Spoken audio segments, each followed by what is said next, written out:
Bismillahirrahmanirrahim. Untuk hari ini kita akan mempelajari topik tentang perkara yang dapat menghancurkan amalan puasa. Yang dimaksudkan kalau kita sebutkan puasa berarti amalan siang. Baik ya, karena nanti Ramadan itu satu paket. Ada amalan siang, ada amalan malam. Nah, di siangnya adalah puasa yang kita lakukan dari mulai terbit fajar sampai dengan terbenam matahari. Itu ada ketentuan-ketentuan. Ada perintah, ada larangan. Nanti ada paket malam. Di malam pun nanti ada ibadah-ibadah paket malam yang dicontohkan bahkan secara langsung oleh Nabi Sallallahu Alaihi Wasallam.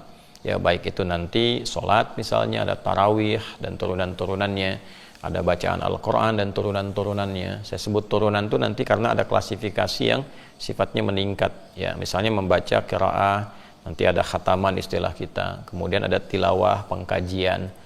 Ya, dikaji, ada hafalan, hifdz. Nah, itu nanti kita coba programkan dengan baik ya, mumpung sekarang masih ada di hari-hari awal gitu kan, masuk di hari yang kelima, kita optimalkan sehingga masih ada ke depan kita bisa tata.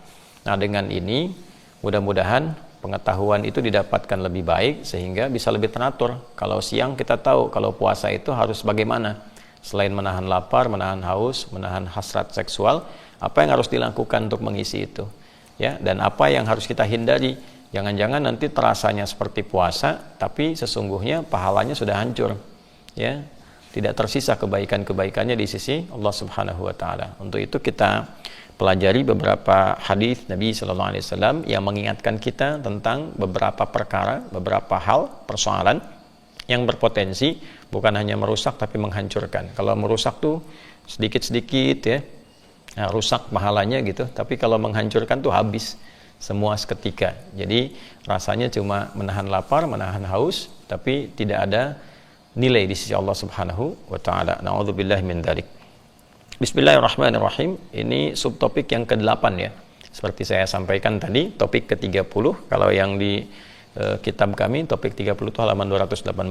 Nanti ada subtopiknya sekarang yang ke-8 ya, tentang perkara-perkara yang menghancurkan pahala dari puasa Ramadan, dan hadisnya nomor 1903 ya, dan seterusnya. Nanti kita ambil kalau tidak satu hadis atau dua hadis sesuai dengan kecukupan waktu kita yang ada saat ini.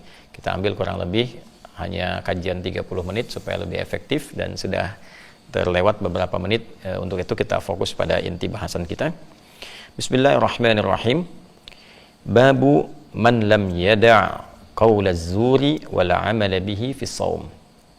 Subtopik tentang orang yang tak mampu meninggalkan kata-kata yang tak pantas, kata-kata yang kotor, kata-kata yang merusak, dan mengerjakan itu di saat puasa. Nah, jadi ini babnya mulai di lisan ya. Jadi nanti kan ada yang dari pikiran ke mata, ke telinga, ke lisan sampai ke ujung kaki. Nah, ini ada perkara yang bila seseorang mengerjakan itu dan dia mengklaim dirinya sedang puasa, dan bab ini masuk pada larangan, dikerjakan oleh lisannya, maka ini mesti hati-hati. Ada konsekuensi terhadap puasa yang ia kerjakan. Nah, teman-teman, ini mesti fokus dari bagian tubuh kita. Ada beberapa yang mendapat perhatian serius, baik dari Al-Quran secara langsung ataupun dari penjelasan hadis-hadis Nabi Muhammad Sallallahu Alaihi Wasallam di bagian tubuh kita yang sangat menentukan. Jadi kalau itu baik, kesannya akan baik ke semua tubuh. Tapi kalau itu tidak baik, kesannya pun akan rusak ke seluruh bagian tubuh. Dan di antara hal terpenting bagian tubuh kita yang menjadi juru bicara ya, yang menjadi juru tutur dari semua keadaan hati, pikiran kita yang diekspresikan, yang dikeluarkan berupa harapan-harapan, itu lisan. Ya, itu apa? Lisan. Nanti selain lisan ada banyak hal lagi. Nanti lisan bisa diwakili dengan tangan. Karena itu nanti di surat Yasin juga diberikan gambaran bagaimana di akhirat tangan bicara. Ya, sekarang di dunia ditunjukkan oleh Allah bagaimana tangan kadang mewakili lisan. Ya, orangnya nggak bicara tapi dia bikin ketikan, bikin status, bikin tulisan dan seterusnya. Kan? Al-yauma nakhtimu ala afwahihim wa tukallimuna aydihim. Pada hari ini, di hari kiamat kelak, lisannya dikunci, tangannya yang bicara. Ya kan? Nah, ini diberikan gambaran bahwa ada bagian tubuh-tubuh kita itu ya yang melekat pada diri kita. Ini kan bagian luar karakter kinerja. Jadi kalau hati membawa karakter spiritual dan moral, ini di akal membawa karakter intelektual, ini membawa karakter kinerja. Jadi semua bagian yang ada di hati diungkapkan, dikerjakan oleh semua bagian tubuh. Nah, di antara yang harus dijaga, di-manage, dikendalikan, diarahkan pada yang baik, itu ini, di lisan. Ya, dan ini bagian pokok yang terpenting, karena juru bicaranya hati itu lisan. Terpeleset lisan lebih berbahaya dibandingkan terpeleset kaki. Ya, banyak orang yang kemudian dengan lisannya salah tutur, ternyata kehormatannya pun runtuh. Ya kan? Ada orang yang salah bicara bisa kehilangan jabatan. Banyak di Eropa orang mengundurkan diri dari jabatan yang penting karena salah bicara saja. Ya kan? Ya, ada yang salah kemudian dengan pembicaraannya, ya apakah itu pembicaraan yang kotor, yang kasar, yang macam-macam, berpengaruh terhadap minimal kehormatan dirinya. Oleh karena itu, Al-Quran dan juga penjelasan dalam hadis-hadis Nabi Muhammad SAW memberikan perhatian yang sangat ketat terhadap fungsi lisan. Dan di puasa itulah, di Ramadan itulah khususnya dilatih lisan ini supaya bisa dikendalikan dengan tutur yang baik, agar selepas penunaian puasa, lisan itu bisa berfungsi maksimal menjadi juru bicara dari semua keinginan yang ada dalam pikiran kita dan mengekspresikan setiap perintah dan larangan yang ada dalam diri kita dengan kata-kata yang lebih bijak, lebih baik, tutur yang lebih sopan ketika ditempatkan pada perkara sopan, tutur yang lebih tegas ketika ditempatkan pada perkara-perkara yang membutuhkannya tanpa harus menyinggung, mencelakai atau merendahkan pihak-pihak yang terkait. Untuk itu teman-teman, Ramadan ini pendidikan kepada lisan itu menjadi salah satu perhatian dari Nabi SAW dan diikat dengan satu konsekuensi yang tinggi untuk menunjukkan saking pentingnya menjaga lisan dan konsekuensi erat yang timbul ketika itu tidak dikelola dengan baik.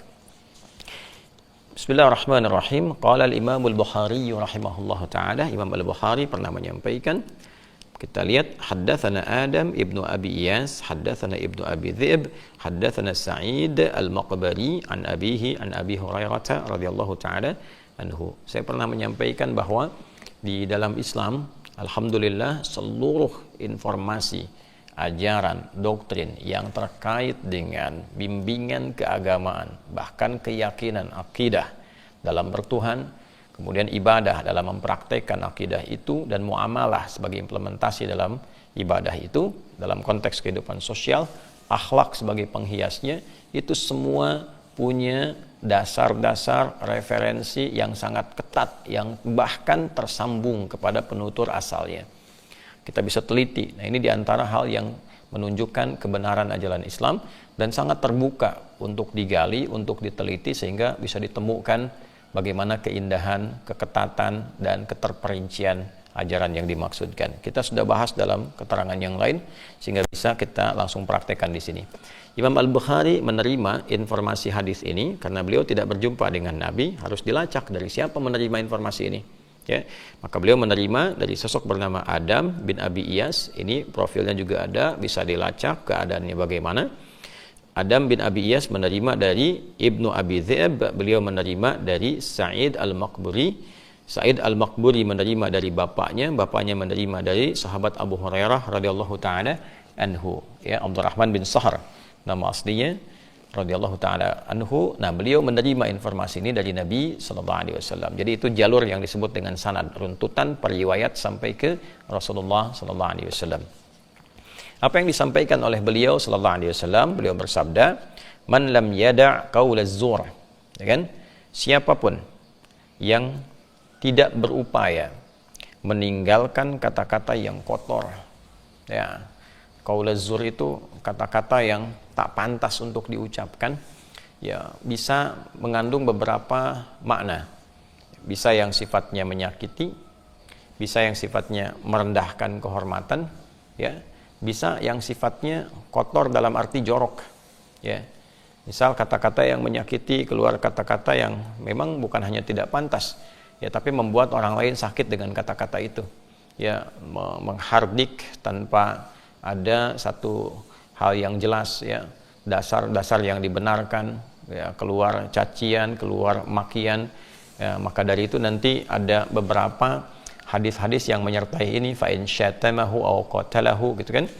Apabila ada yang mencela menghina, menghardik, mengajak berselisih, memerangi, ya, dan itu bab-bab yang terkait dengan qaulaz zur, kata-kata yang memang tidak pantas untuk diucapkan. Jadi Nabi ingin melatih kita, menunjukkan keindahan ajaran Islam, bahwa Islam itu jauh dari kata-kata yang merendahkan. Islam itu jauh dari kata-kata hardikan. Ya, Islam itu jauh dari kekasaran. Jadi orang masuk Islam itu pasti muncul hal-hal yang positif, yang baik. Kata-katanya terukur. Ya, jadi kalaupun harus keluar satu hal yang keras, sifatnya bukan keras, tapi ada ketegasan yang terukur. Ya, tidak disertai dengan sesuatu yang merendahkan, kan? Sesuatu yang menghinakan misalnya. Jadi poinnya bisa memanage lisan ini dengan baik, ya, bisa diarahkan kepada hal-hal yang positif, sehingga saat puasa itu menjadi perhatian yang sangat utama. Sekali lagi, karena lisan ini juru bicaranya hati dan pikiran. Keliru mengungkapkan ini, runtuh kehormatan. Kalau bukan kehormatan pribadi, kehormatan orang lain. Sedangkan hak kehormatan bagi setiap hamba itu sangat dijaga oleh Allah Subhanahu wa ta'ala. Untuk itulah kemudian muncul berbagai keharaman-keharaman untuk menjaga kehormatan. Makanya hukumnya haram, dari kata hurmah, sesuatu yang terhormat. Ya, kenapa diharamkan? Ya, supaya menjaga kehormatan hamba. Kenapa dilarang mencela? Sebab ketika mencela, runtuh kehormatannya. Kenapa dilarang menghina? Ketika menghina, ya runtuh kehormatan. Jadi hukum haram itu diturunkan supaya tidak hilang kehormatan. Demikian ujung kepala sampai ujung kaki. Kalau mau lebih naik lebih tinggi, kenapa dilarang, ya, diharamkan, misalnya korupsi dan sebagainya, zina, apalagi dosa-dosa besar yang lainnya, itu meruntuhkan kehormatan. Kalau bukan pribadi pelakunya, kepada orang lain. Ya.